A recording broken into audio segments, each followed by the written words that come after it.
Hey, kia ora, Helen Brahms here, coming to you live from Rossville, Georgia.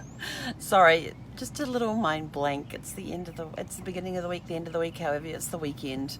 It's Sunday. It's okay. I can forget. Oh yeah, business challenges. So challenges for today. So I hope you all had a super fantastic, sparkling start to your day. It's been a great day here. It's gorgeous. Blue skies, sunshine. I think it's only supposed to be like 76 degrees today or something like that, mid-70s, so that'll be nice, and there's a nice breeze blowing, so we may even actually get to have some windows open today. Yay! Okay, so today's challenge is all about unplugging. It is unplug. Get off the phones, get off the internet, unless you're watching movies. But really just get out there. Go pick up an actual book instead of an ebook, or go outside and enjoy the fresh air. Find something to do that doesn't involve a computer, an internet, or a Wi-Fi. It's an unplug day. Unfortunately for me, I have round 2 of the Facebook ads course that I'm doing today. And I'm trying to figure out when I'm going to do my Sunday, because as you all know, I like to have one day a week where I do nothing, no work, no nothing. I just chill out and relax. Didn't get to do that yesterday because I had the Facebook group, the Facebook ad class on part 1. I got part 2 today. It's supposed to be 3 hours, and then it's get ready to move tomorrow, because tomorrow's moving day. Where am I going? No clue yet. Still haven't even looked, but I'm going to go do that after this. I got to go get some coins for the laundry. I was going to do laundry yesterday, was out of quarters, and the office is the only place that has the quarters here, and they were closed by the time I was finished my Facebook class last night, because they closed. They've got 9 to 4 as their daily hours during all the COVID thing. They still have the dog park closed. Poor Zeffy here. What are you doing? What you doing? Ah, we are hiding our chew stick again.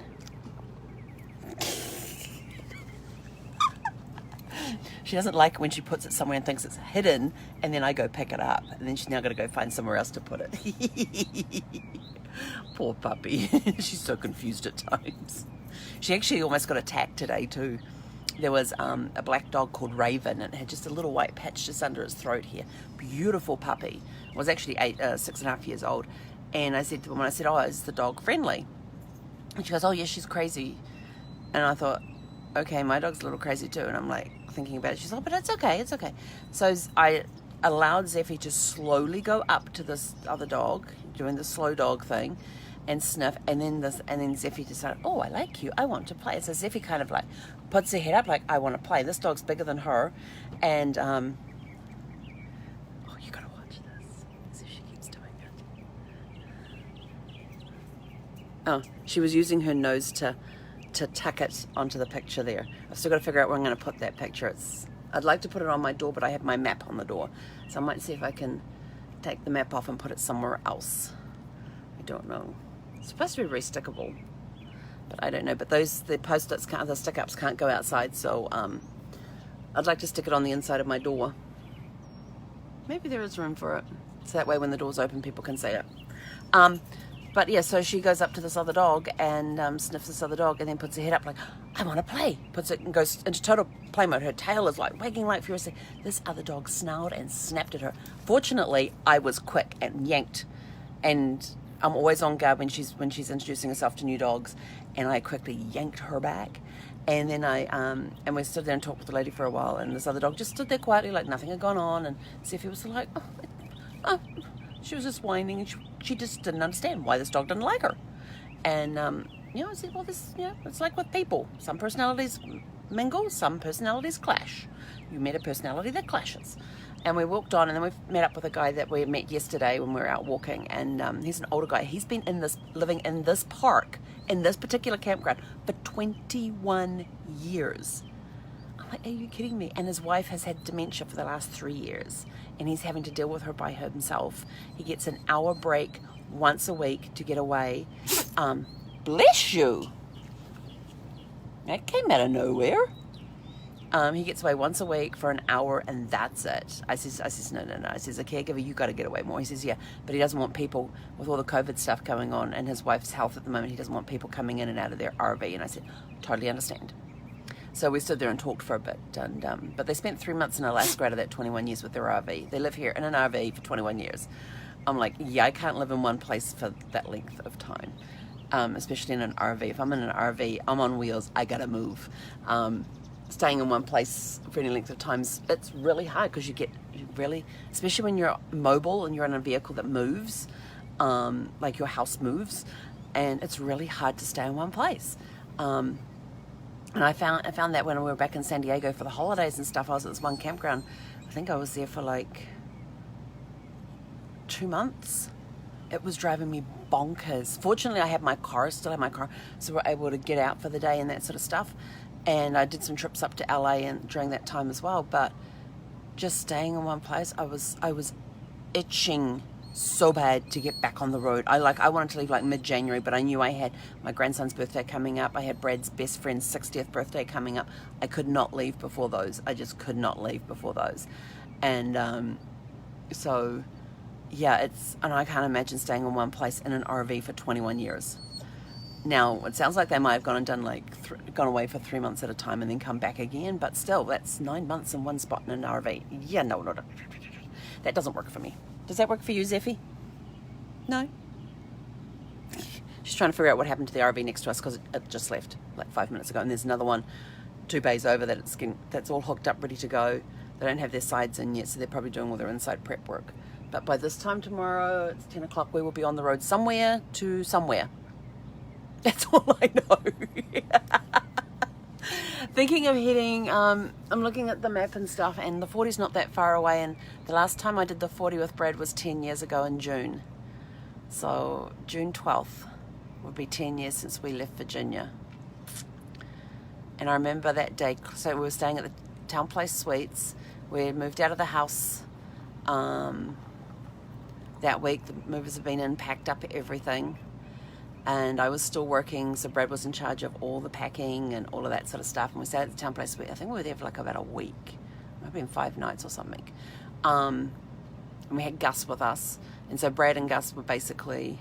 June 4th was Brad's last day at work. That's right. June 4th was Brad's last day at work. June 10th, the movers came in and packed up everything. And we moved into the hotel like the 9th, I think it was. Maybe the 9th. Yeah, so we were there for like 4 or 5 nights at the Town Place Suites. And so I would drive into work each day, and then the Friday, Brad dropped me off at work because the transportation guys were coming to pick up my car that day to put it on the car mover to go across to LA, and they said it would take about a week or so to get there. It took them 3 days.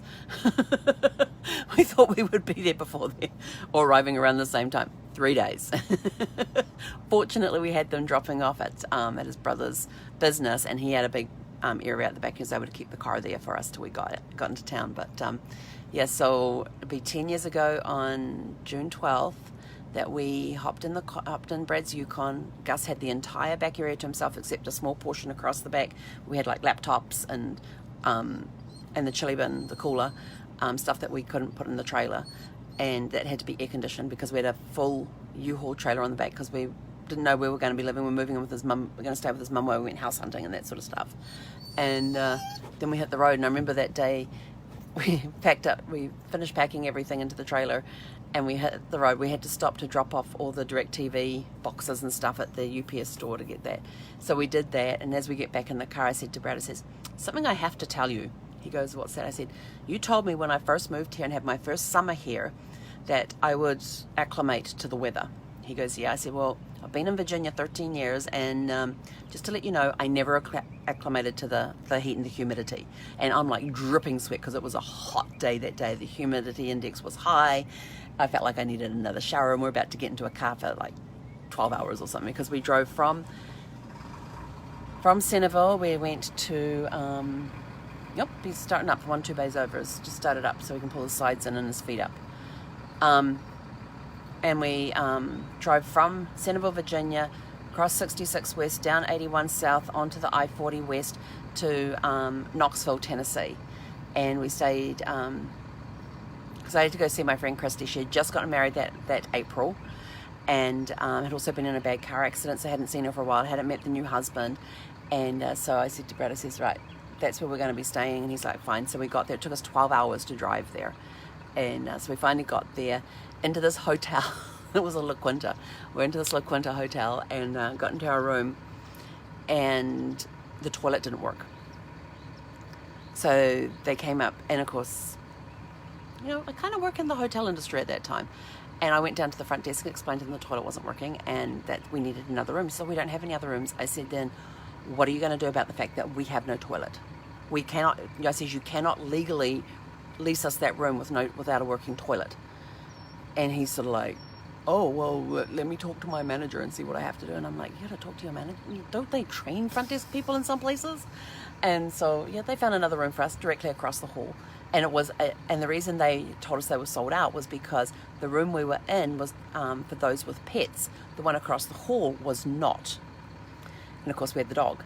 So, so we got a non-pet room that night because it had a working toilet, whereas the one that we were in didn't have a working toilet. And they was trying to tell me, oh, it's been working. Everything was working. It was all checked, blah, blah, blah. I said, it is not working. I said, you can come up and check it if you like. So he actually did come up and check and found it didn't flush. And he's like, he turns the water on and goes, oh, look, it's flushing now. But then the water wouldn't stop running. So he had to turn the water back off again. So, yeah, so we got the room across the hall, which was not a designated pet room. So that was kind of fun. And then the next morning, Christy and her husband, Scott, came over and had breakfast with us. So it was kind of cool. We had breakfast with them and had a great time meeting up with them because I hadn't seen her for a while. And then we hit the road, and we basically we had with us a AAA book that was all the hotels and campgrounds in North America that would take pets. And what we did is that the next morning, is that either the previous evening or the morning that we were leaving, we would then determine how far we were going to travel that day, put like a circle around that town, and then we would pick out this book and we would go through and pick out the hotels that would take pets that were in that circle, and we would call them up and see if they had vacancies. And that's basically how we did our trip across the US, is that we would wake up that morning, make our reservation for that evening after we figured out how long we were going to drive that day, and off we would go on the road. And we did that for 5 days. The best one we stayed in, though, was the very last one we stayed in. It was a great property, and it was in Winslow, Arizona. And I remember we were just kind of like lazing because we knew we didn't have far to drive that next day, and we were just kind of lazing because it's going to be like about a 4-hour drive. And all of a sudden Brad says, come on, we gotta go. And I'm like, what do you mean we gotta go? And like, we're still in bed. And he says, we have to leave right now. I'm like, why? He says, there's high winds expected along the I-40 today. He says, I want to get ahead of those winds. I'm like, okay. And like 15 minutes later, we're in the car and we're gone. We were up, showered, dressed, out the door in 15 minutes. I swear that's the fastest we'd moved in a long time. Poor Gus was sort of like, what's going on? And we're sort of like, because I'd already been out, taken him out for his morning walk and everything else. And had bought breakfast, gone and got breakfast and brought it back to the room for us. And then all of a sudden he's just like, we gotta go. So yeah, 15 minutes later we were out the door and on our way. And we still got caught in the high winds, but not as bad as we would have had we left it like an hour later or something. So that was kind of funny. But it was a great trip across the States. But anyway, I digress. I was supposed to be giving you a challenge of the day. So your challenge for today is unplug. Unplug the internet. Just unplug. Don't watch anything. Go do something. Pick up a book. Go for a walk. Enjoy the great outdoors. Just find stuff to do. Play a board game. Play some cards. Something to do that doesn't require an internet. There's a challenge for you. What else can you do that's unplugged that doesn't require a computer, a phone, or the internet? Yeah, wish I could unplug today, seriously. But I have to get going because I have to go get some quarters so I can do my laundry after the Facebook class this afternoon. And then I've got to go do my Facebook class, which is 3 hours. And then I'm going to go do laundry and figure out where I'm going to go stay tomorrow night. Where are we going to stay tomorrow night, Zeph? You going to tell them where we're going to stay tomorrow night? She can hear these engines going and wondering if it's us getting ready. So she's been jumping up and down wanting to go to.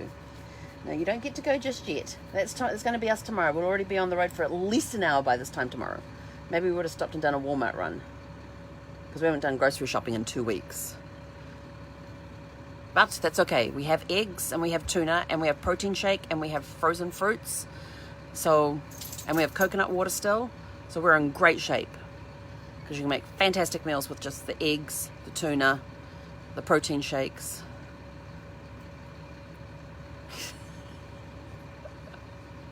Tell you, her and her cheese stick, it's hilarious.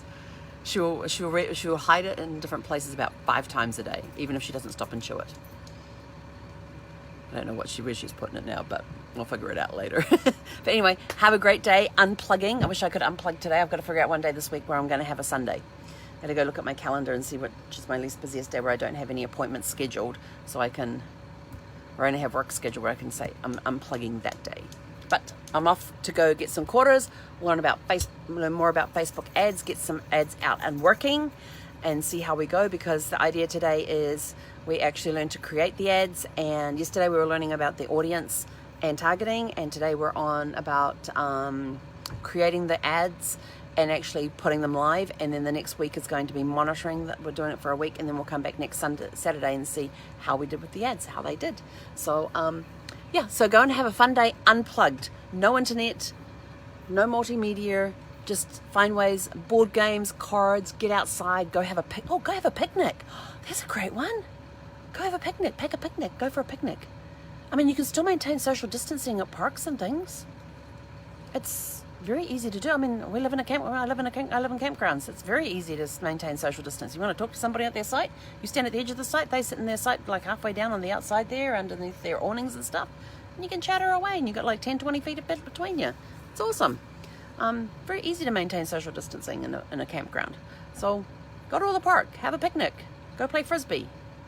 That's a good one. Haven't done that for a while. Didn't play frisbee? No, we can't play frisbee with you just yet, can we? 'Cause we can't. They still got the dog park closed here at the park, at the campground. The only campground I've been to where the dog park's closed.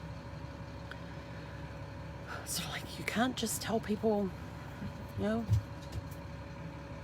why is the dog park closed? Anyway, somebody's in play mode, so I got to go find her ball, let it play ball for a little bit, and then I'll go get some quarters first. And she can't come with me since she's not allowed in the office buildings, so she'll have to stay here. You gonna say bye? You say have a super fantastic sparkling day. Say see you later. Say hey Conetta. Tell everybody have a super fantastic unplugged day. You're just gonna stare at everybody. Hey Conetta.